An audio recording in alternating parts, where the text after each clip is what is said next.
Hello, all you fun people out there in Mathland. This is Mr. Thompson coming at you with another video.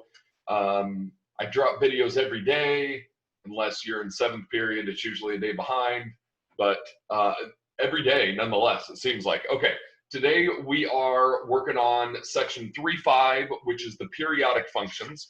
This is the section, the end of the section that your e-learning day assignment was on. So we're going to finish up this lesson. It doesn't take too much to finish this thing up. There's just kind of one problem that's got multiple parts. So let's get into it. And you know what I'm going to say next? Come on and focus for me. Yes. Okay. So we went through all of these periodic functions in the e-learning assignment. And we talked about domain and range and period and amplitude and all that. We're just going to take this to another level today. On the next page, we have a function that's given to us numerically in a table. And it does tell us up here that this shows one cycle of a periodic function. The question that's asked here in part A is not really worded the way that I would like it to be worded, so I'm going to say it slightly differently. This is based on these values. How do you know that this is one cycle of a continuous periodic function? And the key word there is, how do you know that this is one cycle of a periodic function? The truth is there's nothing in that table there that says that this function has to be periodic. I know that it is because it told me up here, but if we kind of ignore these directions at the top, there's nothing about this table that says that this function has to be periodic. There is something about this table, though, that shows that it very well could be periodic, and that is that this cycle begins and ends at the same y value. And that's kind of necessary if you're going to have a periodic function. If I just flip back here and look at one of these, you can see that this yellow part is one cycle of this function. You'll see that it begins and it ends at the same y value. And that's the case for all of these periodic functions. If you look at one cycle, no matter how you draw the cycle, it's going to begin and end with the same y value. So that's really what we're going for there. It really should be explain how you know that this could be the one cycle of a continuous periodic function. It begins and ends, the cycle begins and ends at the same y value. Now it wants us to find the period and the amplitude. And what I want to emphasize here is that the period is an interval or a length or a distance on the x-axis, and the amplitude is a distance on the y-axis. That's an important distinction there. So as far as period goes, we're looking at the x values. So the period starts at an x value of -4, and the period ends at an x value of 3. The distance from -4 to 3 is 7, and so our period is 7. As far as the amplitude goes, remember that that is half the distance from the smallest y to the biggest y. So the smallest y value is -2, the biggest y value is +4. The distance from -2 to 4 is 6, and half that distance is 3. Now the next thing it wants us to do is to sketch a graph of this function, but it wants us to sketch the graph from -11 all the way to 10 on the x-axis. And in the table, we don't have all of those points. So let's start by just plotting the points in the table. So one point is -4, 4. Another point is 0, 2. Another point is 1, -2. And then the last point is at 3, 4. We'll go ahead and connect those points. And that represents, human contact, data text. That represents one cycle of this function. And so what we really want to do is just kind of copy that and paste it over and over and over again. You can see that we end the cycle at the same y value that we began. So if we want to do another cycle here, I have to say, okay, pretend like this point is this one. How am I supposed to move? And it looks like we go over 4 on the x-axis and down 2 on the y-axis. So let's do that. 1, 2, 3, 4, 1, 2. So now we're kind of at this point, and so we need to go right 1 and down 1, 2, 3, 4, and we've got another point.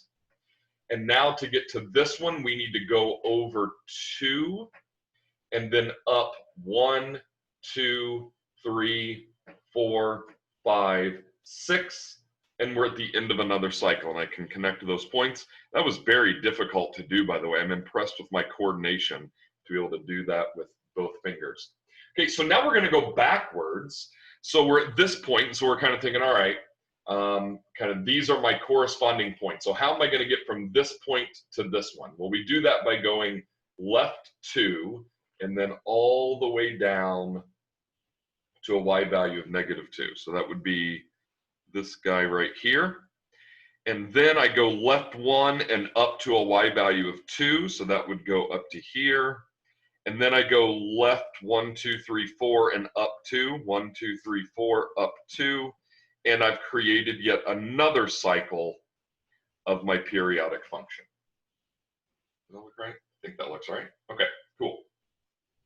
Now on the next page, I'm going to do the work from the next page, kind of down here on the bottom of this. You can flip back and forth if you want to, but on the next page for part E, it asks me to find f of 15 and f of -77. So I'm going to do that here. F of 15 and f of -77.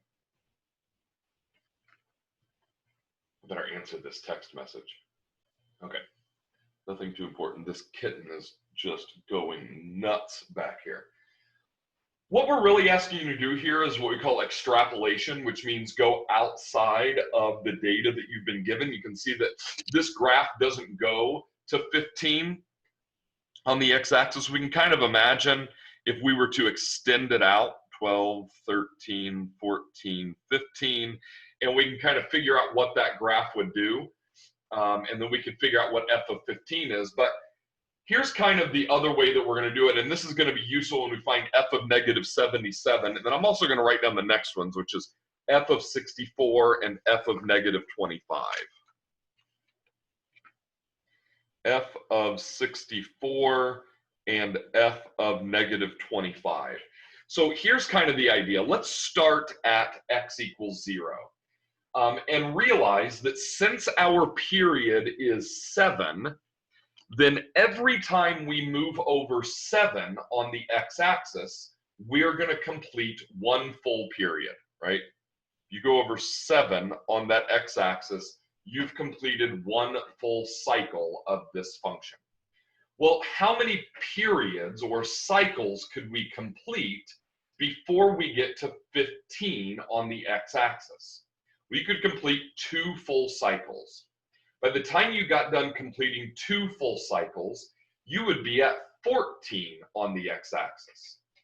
Now, once you complete those 2 cycles, you will be right back where you started at a y value of 2. And really what we're looking for here is a y value.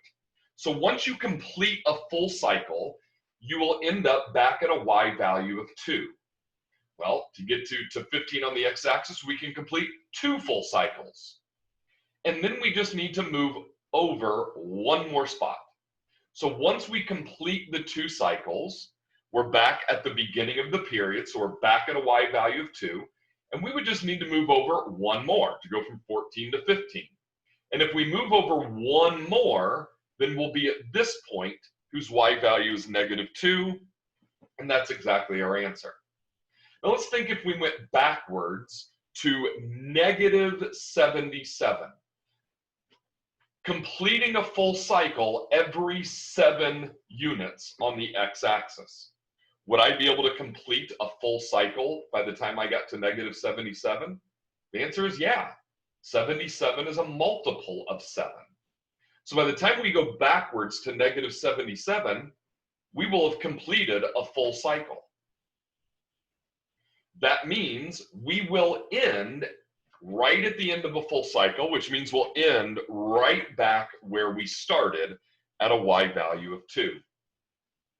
Okay, when I do these other 2, I'm going to do these same idea, but maybe try to do it a little bit quicker and easier. How about 64? So what I really need to do is I need to kind of figure out what's 64 divided by 7. So 7 goes into 64. How many complete times? Well, I could get to 63, right? I could get to 63 because 7 times 9 is 63, but then I would have a remainder of 1. And that remainder is really what we're interested in. That remainder is like, okay, you've completed your full cycles. The remainder says, this is how many more spots you need to move over. So we would need to move over 1 more spot on the x-axis. And indeed, f of 64 is the same as f of 1. And that's the same as f of 8, which is the same as f of 15, which is the same as f of 22, and f of 29, and f of 36. I'm counting my 7s there. And that y value, again, is -2. Let's try f of -25. So I'll think, how many times does 7 go into 25? Well, I can get 7.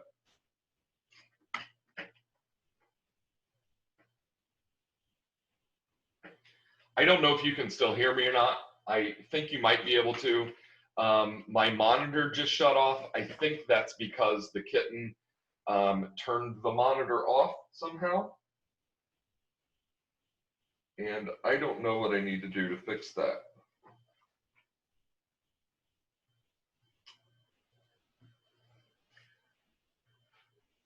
I just flicked, okay.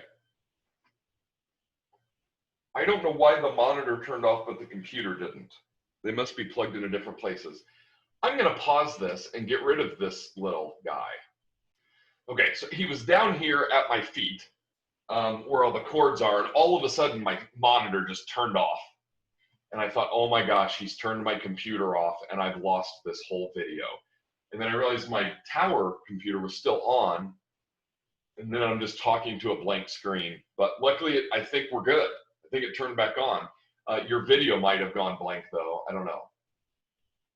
Maybe. I don't know. You know. I don't know. Let's finish this thing off. Okay. F of -25. How many times does 25 go into 7? Well, 3 times without going over. And that 3 is not really what I'm worried about. What I'm more worried about is the remainder. So if you do 3 cycles of 7, you'll get to 21. But then you're going to have a remainder of 4.